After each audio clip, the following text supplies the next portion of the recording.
Hey, everybody, welcome back to the B2B Content Show, a podcast about the how, what, and why of B2B content marketing. The show is brought to you by Conversa, a podcasting agency that helps B2B brands start podcasts to connect with prospects, generate content, and grow brand awareness. I'm Jeremy Shear, and my guest for this episode is Ryan Raiker. Ryan is Vice President of Marketing at AYR, which is an artificial intelligence platform that helps enterprises transform their raw data into actionable insights. So, Ryan, it's great to have you on the show. Thanks for being here. Thank you, Jeremy. Really appreciate being here and look forward to the conversation we're going to have. All right. Well, let's get right into that conversation. And our topic today is humanizing a highly technical and potentially kind of scary topic for people who are not very tech savvy. Um, and so let's start that conversation with the fact that you guys recently rebranded, including changing the name of the company, which pretty much coincided with you coming on board at at what is now AYR. So kind of tell us that story. Take us back to when you first started at the company and how and why that rebranding happened. Yeah, so I joined the organization only a few weeks ago, and prior to that, they were introduced to me as a company called Singularity Systems. And in the science and technology field, singularity is this point in time where technology meets the sort of technology, artificial intelligence meets the human intelligence, which can be quite a scary kind of conundrum of an inference of two worlds. And you can think about the sci-fi thrillers and kind of these things that might be kind of scary for folks, as well as the name Singularity is kind of quite popular in terms of search trends and different names, and actually some other companies and educational institutes that actually use the name Singularity as well. So as I was doing my research on this team that had kind of been recruiting me and looking at me on LinkedIn and doing my own research, is this a company I want to work for? And I'm finding out a lot of information that had nothing to do with the organization that I was kind of courting or working to to see what the future could hold. So part of the discussion as a marketer is, well, how do you build a significant brand presence, being self aware of who you are as an organization? How are you going to combat sort of search engine trends, the ability to look at keywords and topics and where you're going to be relevant in your market? We also started to express positioning and messaging around a platform and AI. So it's how we came up after a few rounds of noodling around and looking at ideas. We started to think about theming for a name change, and we came up with this AYR acronym for Are You Ready? We're in a very specific area in AI, and it's intelligent document processing and processing these unstructured data formats. But a lot of what folks have been introduced for many years is this topic that it will transform the business, it'll make you do better, it'll help you work faster. And everyone's telling the same story. So, how do we build a story that is unique to us, but challenges the industry on sort of call to action? Are you ready? And that's where we went forward, and we're quick to change, as many startups are. We took Mhm. this name and we went to market, and now we're actively promoting our new brand, AYR. Okay, very cool. And I think the change from the language of the original company name, Singularity, what was it again? Singularity Systems, right? Singularity Systems, which even that it feels very 1990s, like the Uh-huh. big mainframe systems, and not very 2020 and beyond, and sort of changing the world with AI. Right. That it's a little Terminator like or something. Yeah. Absolutely, Terminator, Right. like iRobot, the many other sci-fi thrillers you can imagine. Yeah. So even the name of the company changing is one example of changing your messaging, right? From something that's more kind of techie, sciencey focused to something that's more human. Are you ready? You know, so give us some other examples of how through this rebrand you've gone from you've migrated towards messaging that is more kind of human and approachable. Yeah, it's certainly the way we're looking at, and I look at the world of marketing and being customer centric and human centric, even when it's in a such a specific or technological area and market.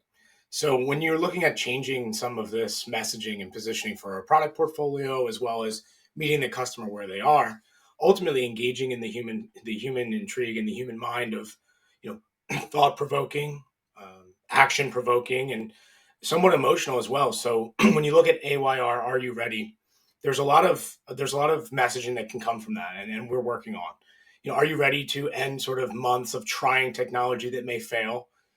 Tired of hearing? Are you ready to change from the message of we can do this fast, quickly, and save you money today, but you invest in technologies that don't work and they sort of fail after months of implementation? And what we really believe in is that our technology is, we have a secret sauce to sort of use smart minds, put smart people together, and deliver something that's different. But how do you tell that not from a science and techie perspective of advanced processing power on the GPU and AI and the coding and the machine learning and things that are very, very technical in nature, but looking at all marketing and all connection begins with telling a good story. Hmm. So a lot of our customers that we're speaking with understand that we're not in a brand new industry. This isn't something that just transformed the world overnight. This is an industry that's been around for quite a long time. Yet we have a new technology and a new approach that we bring to the table, that we want that to be heard, and we want to challenge people in the idea that you've heard these things before. We're not going to sell you empty promises. We're not going to under deliver. But when you're ready to have that conversation, we're here, and giving that opportunity. If you can make these things, if you can give us these data points, if you can give us these metrics, we promise to deliver something very quickly, but not the empty promises that you've seen in the past. Okay. So now your audience, I'm sure you have various personas that you connect with and talk to. I'm guessing that at least some of those personas are technical people, like who deal with data and information technology and so on.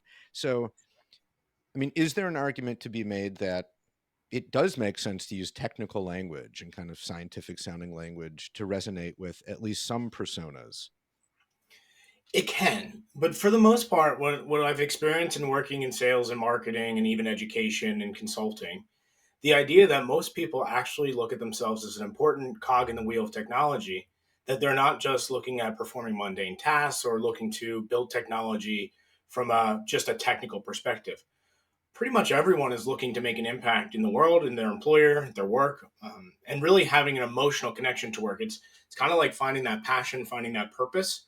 Most folks want to have a desire to go to work, not to just sit in a chair and kind of crunch numbers or Mm, perform code. So even the most technical people really get behind the idea that AI can transform the world. And the way that I would position this is, look, yes, I may be naive and young in the world and think that we have the ability to change the world. But when you offer technology that can change someone's daily workflow and their daily tools that they're working with, you really do fundamentally change the way that they work, and you can actually change the way we think about humans and work together. And I think that does give us the ability to work with AI that can change the world of work, which is pretty cool. hmm. Okay, I that makes sense. I mean, I guess if that's the core message, and you want to use language that's very human, and that gets away from the technical jargon, and that really speaks to the emotional side of things, I suppose. Yeah, absolutely. People want to have meaning when going to perform tasks and to perform work. Hmm. Okay, so what would be your advice for marketing teams that are on the brink maybe of kind of a similar transition from wanting to may be less technical, less corporate jargon, less corporate jargony, and towards something more human? What might be the first step in that process? Sure. So I'm going to throw around a few numbers, but ultimately, that a lot of teams start with four things. And in many technical founders and startup cultures and in the technology world, they really focus around four things. And they think it's really important in their world and to their customers. Those four things are the speeds and feeds of the technology and the features and functions that their technology can perform for a business. But ultimately, those are all very technical in nature, and they don't actually deliver or express the outcome of what technology can provide for an end user. The other area is looking at, and I like to do this in our meetings when I talk about customer centric messaging and talking about customers, sitting around board tables and sitting around conference tables where we actually put an empty chair in the room. And we remind ourselves that this chair is to represent that the customer can't be here with us right now, Mm, but they are present. They're always present. And we should be thinking about how they may hear the things that we're talking about. And we should talk as if they were in the room. And when you look at that, how are we going to be authentic, transparent, and honest in our delivery? so that we can actually connect with our buyers in the appropriate way, always being true to ourselves, but ultimately being true to the delivery for the customer. I think when you approach these problems in that sense and you tell stories that are relevant to the audience, relevant to the buyer, and are relevant to their industry or market, you do a much better job of actually expressing your value from a marketing and technology perspective. Okay, great. That's very well put. Totally get that. Um, okay, so a few quick questions here to wrap up. So, what's your single biggest challenge when it comes to producing content? I think for us specifically, we are a small organization looking at time and resources. But I think this isn't just for smaller organizations. I think it's for those that are big and large as well. The idea of what is the time to value of content that you're producing, and really what is the resources that you have. Are you going to subs things out that may take a few weeks? Are you going to assign it to someone in house to get these things created? But ultimately, we're all limited by the time and resources that we have. Yeah. Here's a fill in the blank question. Strong and effective content must be, and you fill in the Oh, blank. fill in the blank. So strong and effective content. If I fill in the blank, it has to be what I would call snackable.